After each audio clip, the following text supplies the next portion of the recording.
Imagine a world where your boss has a boss, who they also have a boss, who they also have a boss, Welcome to a video about tall organisational structures.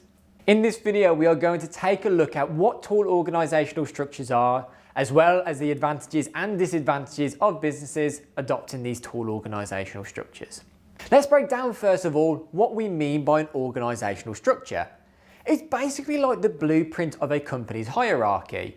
It shows us who's responsible for what and how everyone is linked, guiding the flow of information from the very top all the way down to the people at the bottom.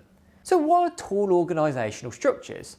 A tall organisational structure is an organisational design with multiple levels in the hierarchy and a narrow span of control where there are several layers between the management and between the frontline employees.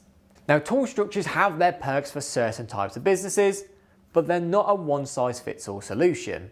Take large corporations with complex operations, for instance. A tall structure suits them perfectly, offering a clear chain of command essential in sectors like healthcare, where procedures and communication lines need to be crystal clear. On the flip side, this structure might not be the best fit for businesses that must react quickly to the market and require quick decision making, or for startups that thrive on flexibility. We'll take a look in more detail later on in terms of why this is. Now, before we take a look into the drawbacks of adopting a tall organisational structure, let's first of all highlight the benefits. Now, one major challenge companies face as they are expanding is the potential for operational chaos, where no one knows what they're doing or who's responsible for what work or whose turn it is to take the bins out of the office. And overall, there's a complete loss of control and coordination. Here's where a tall organisational structure can help us, because it clearly clarifies who's in charge and outlines everyone's specific roles and responsibilities, keeping the whole operation nice and tidy. Moreover, for businesses that embrace this structure, it opens up for internal career paths for their employees. Now, with multiple levels in the organisation, moving up means getting promoted to a higher tier in the hierarchy. And with plenty of levels available, there's always an opportunity for employees to climb the career ladder. Lastly, a common trait of tall organisational structures is that its managers have a narrow span of control. This tighter span of control allows managers to keep a close eye on their subordinates, ensuring better coordination and management of their teams.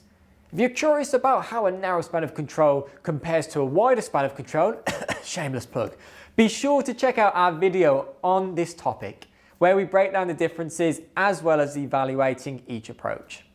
But it's not always smooth sailing with our tall organisational structures. Now, one major drawback of this setup is its many layers within the hierarchy. Now, imagine a lower level employee comes up with a brilliant idea that could transform the business, inspired by our customers' feedback. But for their idea to be actioned on, they need to wait to get the authority or have their message passed up several layers in the hierarchy to the managers who have the authority to act on it. This can make decision making painfully slow, as there's more layers to communicate through. Moreover, adding layers to the hierarchy means we need to pay more managers, which increases the business's fixed costs. This could also reduce the company's profitability, which is far from ideal. And finally, a tall structure often leads to managers having that narrow span of control.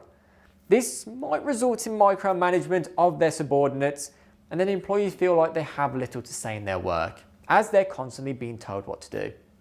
This lack of empowerment can be demotivating, putting a dampener on our employee morale. If you found this video on tall organisational structures useful, then make sure you go and check out our video on flat organisational structures so you can make a comparison of which one you think is the best suited for the businesses that come up in your exam.